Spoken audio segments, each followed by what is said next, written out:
Okay, let's dive into this. Welcome to today's Explainer, where we are looking at something incredibly cool and honestly, totally necessary. We're talking about the underground cable fault detection robotic car. Let's get right into it. Now, if you've ever driven through a city, you've definitely seen it. The absolute mess of an underground cable fault repair. Because our utility lines are buried under, feet of heavy concrete and asphalt, repair crews are basically flying blind when a wire snaps. They dig a massive hole, cross their fingers, and nope, no break. So they move a few feet down the road and literally just dig another hole. It is a terribly inefficient process. It tears up the roads, ruins our daily commutes, and burns through a ton of resources, all just to search for one single snapped wire. And this brilliantly illustrates the massive difference between the old way and the new way. The traditional method is basically just random, destructive digging, a super expensive game of trial and error. But bring in an automated robotic method, and that dynamic shifts entirely. By electronically tracking the line from above ground, crews only excavate exactly where the automated car stops. It's literally a targeted surgical approach to a problem that, historically, we've just thrown sledgehammers and backhoes at. So what is the solution here? It's this underground fault detection robotic car. This little machine is designed to physically track the path of the wire right from the surface. It just rolls along the ground, continuously sensing the electromagnetic field and checking the structural continuity of the cable buried way down below. And the exact moment it detects the spot where the line is broken, the split second that electromagnetic field drops off, bam, it stops. It's essentially a super smart diagnostic tool for the ground, pinpointing the fault so repair crews know exactly where to dig. What makes this specific project so awesome is how the creators at the RS Industries have packaged the tech. Actually, scratch that. They completely redesigned their original setup so that builders like us aren't constantly hunting down random wires, specific microchips, or weird sensors at a dozen different electronic stores. Literally everything you need to build this robot comes in one single kit box. It makes the whole thing incredibly accessible if you're eager to get your hands dirty and explore the mechanics of fault detection hardware. So, the crucial point is mastering these 3 rules to ensure your car works perfectly. To get those flawless, inch-perfect results, the creator put together a specific troubleshooting guide with 3 golden rules for the build. The rules are: block the sunlight, tune the preset, and choose your design. Let's break these down real quick so we can understand exactly how to optimize this robot's accuracy. All right, Rule 1 focuses on blocking ambient sunlight. You see, this specific robotic car relies on a sensor mounted right on the bottom of its chassis to detect the wire underground. But if you take this unit out onto a real road in broad daylight for a test run, all that bright ambient light can seriously mess with that bottom sensor. The sun basically throws off the sensing accuracy. It's a classic real-world engineering challenge, right? The variables outside your perfectly controlled lab have to be managed physically. To counter this, the creator gives us a super practical, beautifully low-tech solution. First, you just locate that bottom sensor underneath the chassis. Then, grab a piece of black chart paper, completely cover the sensor's housing area, and tape it down tight with black tape.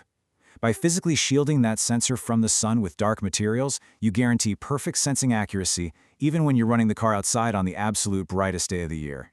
Moving on to Rule 2, which is all about tuning the preset.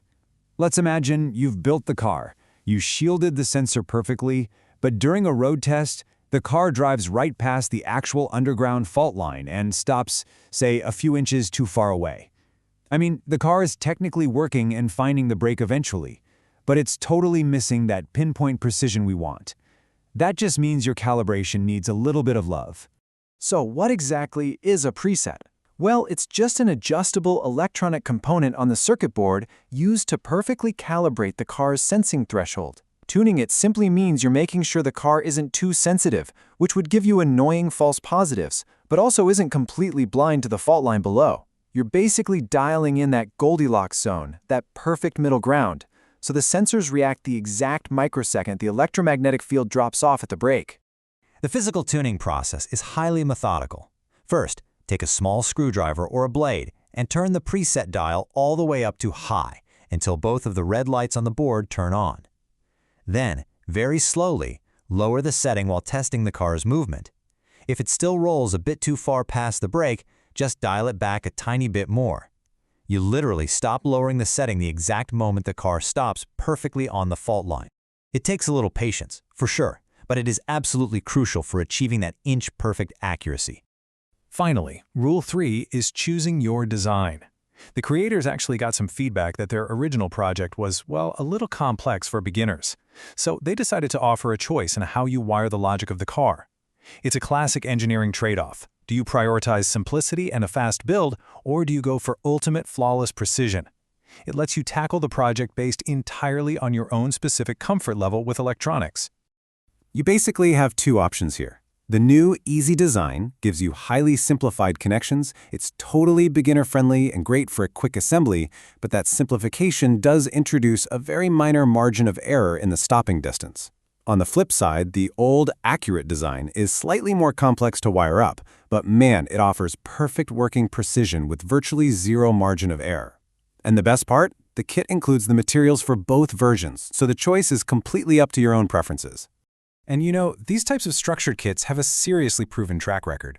The creator proudly points out that thousands of students have built these innovative ideas and become winners.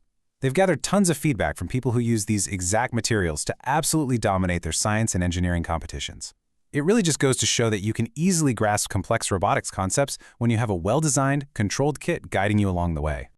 So, if you're itching to get your hands on this, you can grab the complete kit box directly from their website at mtagbox.com or just search for it on Amazon.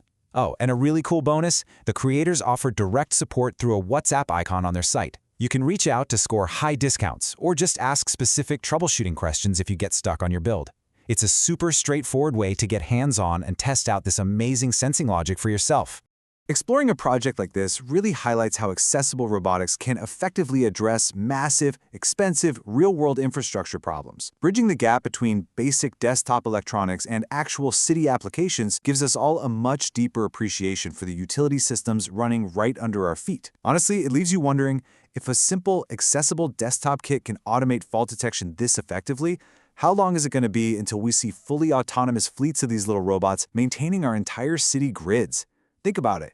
Thanks for tuning into today's Explainer. Keep learning, keep building, and I will see you next time.